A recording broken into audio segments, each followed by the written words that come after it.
استعارہ کہلاتا ہے، یعنی ادھار لینا، کسی کے لیے کوئی لفظ ادھار لینا استعارہ کہلاتا ہے۔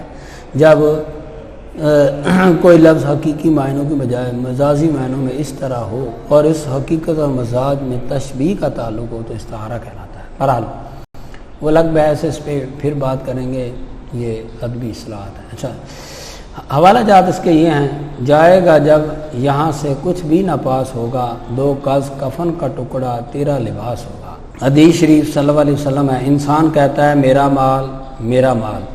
انسان کا مال تو وہ ہے جو اس نے کھایا فنا کر دیا، یا پہنا بس سیدھا کر دیا، یا اس نے آگے بھیجا اور محفوظ کر لیا۔ تو کوئی یہاں بتانے کا مقصد اس کا یہ ہے شاعر کا کہ ہم یہاں پر دنیا میں بہت مال و اسباب اکٹھا کرتے ہیں اپنی اولاد کے لیے، اچھا دولت کماتے ہیں، زمینیں بناتے ہیں، جاگیریں بناتے ہیں، حکومتوں کو بادشاہ بڑھاتے ہیں، تو اس میں وہ یہ سمجھ رہے ہوتے ہیں کہ یہ سب مال میرا ہے۔ اس کا کچھ بھی نہیں ہوتا، کیونکہ انسان سب کچھ اس دنیا میں خالی ہاتھ، سب کچھ چھوڑ چھاڑ کے خالی ہاتھ چلا جاتا ہے۔ میں نے پچھلے شعر میں مثال دی تھی سکندر بادشاہ کی، جس نے آدھی سے زیادہ حکومت دنیا پر حکومت کی۔ جب وہ فوت ہوا اس کی وصیت تھی کہ کفن سے باہر میرے ہاتھ نکال دینا، لوگوں کو بتا دینا کہ سکندر اس دنیا سے خالی ہاتھ جا رہا ہے۔ شاعر کے کہنے کا مقصد یہ ہے کہ جائز طریقے سے آپ دنیا اکٹھی کریں، دنیا کا مال و اسباب اکٹھا کریں، لیکن زمین جائیداد جاگیریں اور دنیا کی آسائش آرام لینے کے لیے، اکٹھا کرنے کے لیے ناجائز ذرائع استعمال نہ کریں۔ عطائر علامہ اقبال نے کیا خوب فرمایا ہے: عطائر لا ہوتی اس رزق سے موت اچھی، جس رزق سے آتی ہو پرواز میں کوتاہی۔ تو اس کے بعد انسان کو شاعر نے حلال مال کی طرف راغب کیا ہے کہ، اور یہ بتا کر کہ یہ بہت بڑی حقیقت ہے کہ انسان اس دنیا سے خالی ہاتھ جاتا ہے۔ تیسرا شعر ہم پڑھتے ہیں: ہر جگ میں ہر زخم جگر داور محشر سے ہمارا، انصاف طلب ہے تیری بے داد گری کا۔ اچھا جی، میں نے آپ کو بتایا تھا کہ پچھلے لیکچر میں بھی کہ نظم غزل سبق کی تشریح کرنا ہو تو الفاظ میں نہیں آپ کو لازمی آنے چاہیے۔ زخم جگر، جگر کا زخم یعنی کسی کے دیے ہوئے زخم، کسی کے مطلب کہ جو کسی نے کسی کو پریشان کیا۔ داور محشر سے مراد اللہ تعالیٰ، انصاف قیامت کے دن انصاف کرنے والا۔ اچھا جی، بیداد گری ظلم و ستم، اس میں یعنی اپنا معاملہ اللہ کے سپرد کرنا، اسی کو آپ بنیاد بنائیں اور لکھیں۔ شاعر نے اپنا معاملہ اللہ تعالیٰ کے سپرد کرتے ہوئے کہا ہے کہ اے محبوب، آپ نے مجھے جو زخم دیے ہیں، پریشانیاں دی ہیں یا مجھ پر ظلم کیا ہے، میں یہاں تو تجھ سے بدلہ نہیں لے سکتا، لیکن قیامت کے دن میں اللہ تعالیٰ کے ہاں اس کے بارے میں انصاف طلب کروں گا۔ اچھا، اس میں حوالہ جات ہیں: بڑا مزہ ہو جو حشر میں ہم کریں شکوہ، وہ محنتوں سے کہیں چپ رہو خدا کے لیے۔ القرآن: میں تم سے پوچھوں گا جو تم کیا کرتے تھے۔ پھر القرآن ہے: جو معاملہ تم حل نہ کر سکو وہ اسے میرے سپرد کر دو۔ تو اس طرح بہت سارے معاملات ایسے ہوتے ہیں کہ انسان کسی سے بدلہ لینے کی طاقت اور قوت نہیں رکھتا، اور وہ کوئی اس پر ظلم کرتا ہے، ناانصافی کرتا ہے، کسی کی زمین جائیداد چھین لیتا ہے، تو وہ پھر اللہ تعالیٰ سے فریاد کرتا ہے کہ یا اللہ اس کا بدلہ تو ہی مجھے دے۔ تو حدیث قدسی صلی اللہ علیہ وسلم ہے کہ قیامت کے دن ایک بندہ پیش ہوگا، اللہ اسے فرمائے گا کہ آپ ابھی کھڑے رہیں۔ اس بندے کے پاس بہت سارے نیک اعمال ہوں گے، بہت نیک اعمال سے بھرپور ہوگا۔ تو اللہ اسے پوچھے گا، بھئی ایک بندہ آئے گا، وہ کہے گا جی انہوں نے مجھے تھپڑ مارا تھا، اس کے نیک اعمال اس بندے کو دے دیے جائیں گے۔ ایک آئے گا جس نے میری زمین پر قبضہ کیا تھا، اس کو دے دیے جائیں گے۔ اس نے جو مجھے گالیاں دی تھی، اس طرح کرتے کراتے سائل جو ہیں وہ آتے رہیں گے، اس کے نیک اعمال صفر ہو جائیں گے۔ پھر سائل کھڑے ہوں گے، تو فرشتے اللہ سے پوچھیں گے کہ اس کا آپ کیا کریں؟ تو اللہ تعالیٰ یہ کہے گا کہ جو سائل کھڑے ہوئے ہیں ان کے جو برے اعمال ہیں اس پر ڈال دو، اس کے کھاتے میں ڈال دو، اور ان لوگوں کو مطلب کہ جنت میں بھیج دو اور اسے رزق میں بھیج دو۔ ایک واقعہ بڑا مشہور ہے، حضرت شیخ عبد القادر جیلانی رحمۃ اللہ علیہ قبرستان سے گزر رہے تھے تو ایک نوجوان بیٹھا وہاں پر کوئی ساز بجا رہا تھا۔ آپ نے اسے منع کیا کہ قبرستان میں بیٹھ کر یہ ساز نہیں بجانا چاہیے اور ان سوتے ہوئے لوگوں کو پریشان نہیں کرنا چاہیے۔ اس نے غصے میں آ کر حضرت صاحب کا سر پر چوٹ لگا دی۔ حضرت صاحب واپس گئے اور اپنے مریدین سے کہا کہ اس کے لیے کوئی اچھا سا حلوہ تیار کرو۔ حلوہ تیار کیا اور کہا قبرستان میں ایک نوجوان بیٹھا اس کو دے کے آؤ، یہ عبد القادر جیلانی رحمۃ اللہ نے بھیجا ہے۔ اچھا جی، اس کے پاس وہ حلوہ لے کر گئے تو اس شخص نے یہ کہا کہ مجھے حضرت صاحب کی خدمت میں لے چلو۔ پیش ہوئے، کہا سرکار میں نے تو آپ کو چوٹ پہنچائی ہے تو آپ نے میرے لیے حلوہ بھیجا ہے۔ اس نے کہا اس لیے کہ میرے بھی برے اعمال ہوں گے، میرے بھی کچھ نہ کچھ گناہ ہوں گے، تو آپ نے جو مجھے چوٹ پہنچائی ہے قیامت کے دن اللہ تعالیٰ مجھے اس کا اجر دے گا اور میرے برے اعمال تیرے کھاتے میں ڈالے گا اور تجھے دوزخ میں بھیجے گا اور مجھے جنت میں بھیجے گا، اس لیے میں نے تجھے حلوہ بھیجا ہے کہ چلو شکر ہے کہ آپ نے مجھے برا بھلا کہا ہے، تو کوئی ایسی بات نہیں۔ یعنی شاعر جو ہے ہمیں اس بات سے روک رہا ہے کہ ہم کسی کے ساتھ برا سلوک نہ کریں، کسی کو گالی نہ دیں، تھپڑ نہ ماریں اور کسی کی زمین پر قبضہ نہ کریں۔ جیسے کہ اللہ تعالیٰ نے فرمایا کہ کوئی شخص اگر کسی کی زمین پر قبضہ کرتا ہے ایک بالش ایک ہاتھ، تو اس کی قیامت کے دن اس کے گلے میں 7 زمینوں کا بوجھ ڈالا جائے گا۔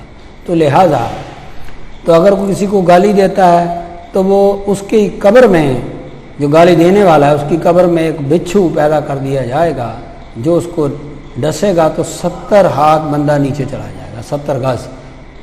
تو بہرحال ہمیں وہ ہمارے اخلاق کی ہماری تربیت کر رہا ہے کہ آپ کسی کو برا بھلا مت کہیں۔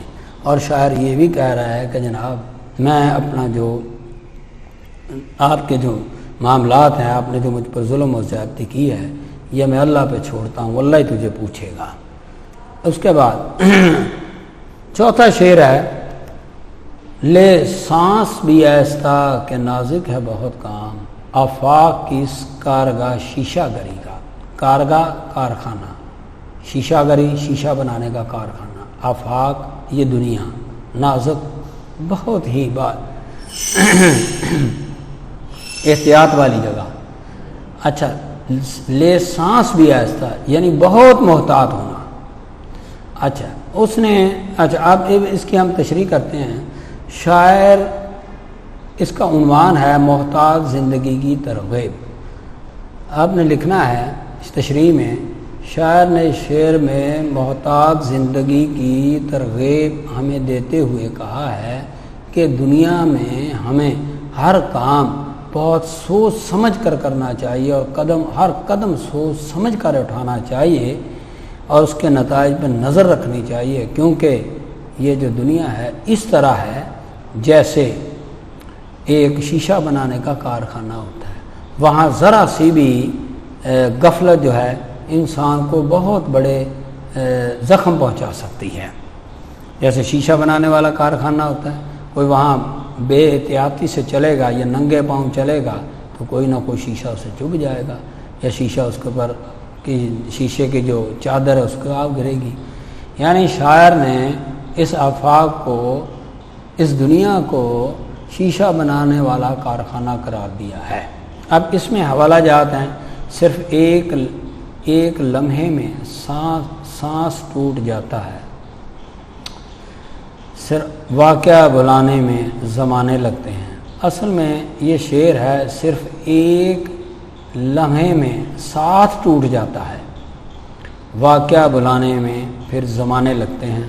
اس کو ٹھیک کر لیں، یہ کمپوزر کی غلطی ہو سکتی ہے، تو لہذا صرف ایک لمحے میں ساتھ ٹوٹ جاتا ہے، واقعہ بلانے میں پھر زمانے لگتے ہیں۔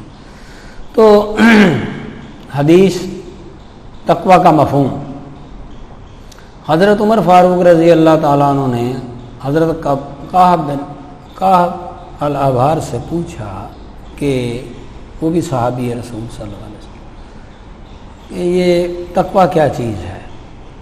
انہوں نے فرمایا کہ ایک شخص جنگل میں سے گزر رہا ہے تو اسے چاہیے کہ جنگل میں گزرتے ہوئے وہ اپنے دامن کو سمیٹ لیتا ہے۔ اسی طرح دنیا میں کانٹوں بھرا جنگل ہے اور انسان جب اس جنگل سے گزرے تو وہ کانٹوں بھرے جنگل میں اپنا دامن بچا کے گزرے، یعنی انسان کو انتہائی محتاط زندگی بسر کرنی چاہیے۔ تو اس میں بہت سارے واقعات ایسے ہیں کہ جو آپ کو بتانا ضروری ہیں۔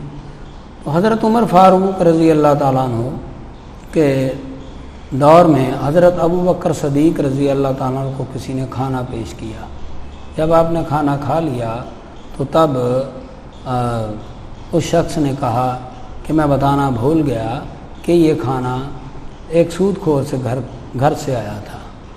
تو آپ نے فوراً حلق میں انگلی مار کر الٹی کر دی اور کہا جی ایک سود خور کے گھر کا ہم کھانا نہیں کھا سکتے۔ تو بہت ساری باتیں ایسی ہیں کہ انسان کو بہت محتاط ہو کر زندگی بسر کرنا پڑتی ہے۔ اگر انسان محتاط زندگی بسر نہ کرے تو وہ کسی نہ کسی مصیبت میں گرفتار ہو سکتا ہے، مصائب کا شکار ہو سکتا ہے۔ تو ایک گناہ جسے ہم معمولی سمجھتے ہیں وہ ہمیں دوزخ میں لے جا سکتا ہے، ایک نیکی جو ہم معمولی سمجھتے ہیں وہ ہمیں جنت میں لے جا سکتی ہے۔ تو اسی طرح حدیث قدسی صلی اللہ علیہ وسلم ہے کہ ایک شخص قیامت کے 2 لائنیں سطریں لگی ہوں گی، قطاریں لگی ہوں گی، ایک دوزخ والوں کی، ایک جنت والوں کی۔ تو دوزخ والوں کی لائن میں ایک شخص جنت والی سطر میں کھڑے ہوئے، قطار میں کھڑے ہوئے شخص سے کہے گا آپ میرے گھر آئے تھے، میں نے آپ کو کھانا کھلایا تھا، پانی پلایا تھا، تو میرے لیے کچھ کریں۔ اچھا، وہ اللہ سے کہے گا کہ یا اللہ اس بندے نے میری خدمت کی تھی، یہ معمولی سی نیکی کی تھی، تو اللہ تعالیٰ اس شخص کو کہے گا کہ آپ اس کو بھی جنت والی سطر میں شامل کر لیں، یعنی اس کی چھوٹی سی نیکی اس کے لیے جنت کا باعث بن گئی۔ لہٰذا شاعر کے کہنے کا مقصد یہ ہے کہ ہمیں کسی بھی نیکی کو معمولی نہیں سمجھنا چاہیے اور کسی بھی گناہ کو معمولی نہیں سمجھنا چاہیے، اور محتاط زندگی بسر کرنی چاہیے کہ ایسے الفاظ منہ سے نہیں نکالنے چاہیے جو انسان اس الفاظ کی وجہ سے پکڑ میں آ جائے۔ تو یہ کہنے کا مقصد تھا۔ یہ ہمارا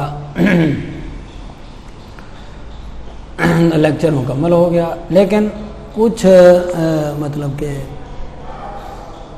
آپ کو میں ہوم ورک اس میں سے گھر کا کام دینا چاہتا ہوں، وہ آپ نے لکھ کر مجھے دکھانا ہے جس طرح تشریح کی ہے۔ تو مندرجہ ذیل اشعار کی تشریح کریں۔ یہ شعر بورڈ میں بھی آئے ہیں، تو 3 ہونے چاہیے، چلو میں آپ کو 2 دے رہا ہوں۔ تو جس سر کو غرور آج ہے یہاں تاجوری کا، کل اسی پہ یہی شور ہے پھر نوحہ گری کا۔ ایک یہ شعر، اس کی تشریح کرنی ہے، حوالہ جات دیے گئے ہیں، وہ آپ نے لکھا دینے ہیں۔ دوسرا، آفاق کی منزل سے گیا کون سلامت، اسباب لوٹا راہ میں یا ہر سفری کا۔ اس شعر کی آپ نے تشریح کرنی ہے، تشریح بھی آپ کو نکات بتا دیے گئے ہیں، حوالہ جات بتا دیے گئے ہیں، اور یہ آپ اس کی تشریح کر کے لائیں گے اور مجھے دکھائیں گے۔ انشاءاللہ پھر ملاقات ہوگی، دعاؤں میں یاد رکھیے گا۔ خدا حافظ۔